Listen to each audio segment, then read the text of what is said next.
ಜೈ ಶ್ರೀರಾಮ್.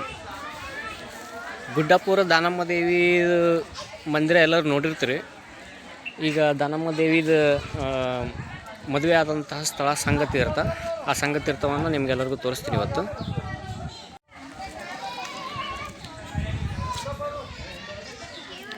ಇದು ಸಂಘತೀರ್ಥ. ಇಲ್ಲಿ ದಾನಮ್ಮ ದೇವಿ ಮತ್ತು ಸೋಮೇಶ್ವರ ಅವರ ವಿವಾಹ ಆಗಿರತಕ್ಕಂಥ ಸ್ಥಳ ಇದು. ಮೇನ್ ಮಂದಿರ ಇಲ್ಲೇ ಇದೆ.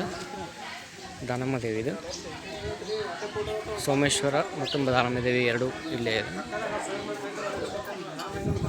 ಇದು ಸೋಮೇಶ್ವರ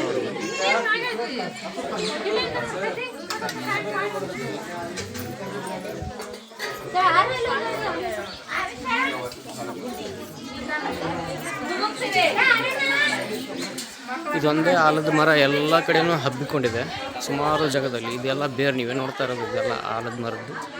ಇದು ಕೂಡ ಬೇರೆ ಒಂದು ಮರ ಆಗಿ ಬೆಳೆದಿದೆ ಇಲ್ಲಿ ನೋಡಿ. ಮೇನ್ ಮರ ಇರೋದು ಇಲ್ಲಿ.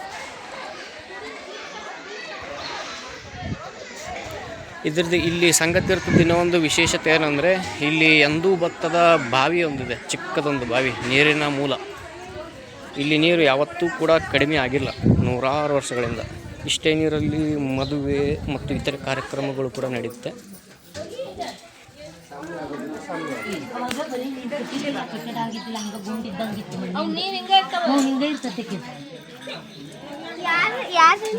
ಈಕಿ ದಾನಮ್ಮ ಸ್ನಾನ ಮಾಡಿದ್ದು, ಆಮೇಲೆ ಎಲ್ಲರಿಗೂ ಊಟಕ್ಕೆ ನೀಡಿದ್ದು, ಅಡುಗೆ ಮಾಡಿ ಎಲ್ಲ ಮಾಡಿದ್ದರು.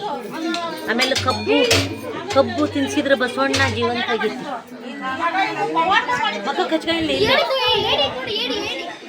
ಇದು ನೀವೇನು ನೋಡಿದ್ದು ಇವಾಗ ಸಂಘತೀರ್ಥ. ಈ ಸಂಘತೀರ್ಥದಲ್ಲಿ ನೀರು ಯಾವತ್ತೂ ಬತ್ತಿಲ್ಲ ಇಲ್ಲಿವರೆಗೂ. ಆ ಚಿಕ್ಕ ನೀರಿನ ಹೊಂಡದಲ್ಲೇ ಎಲ್ಲ ಕಾರ್ಯಕ್ರಮಗಳು ನಡೀತಾ ಇರುತ್ತೆ.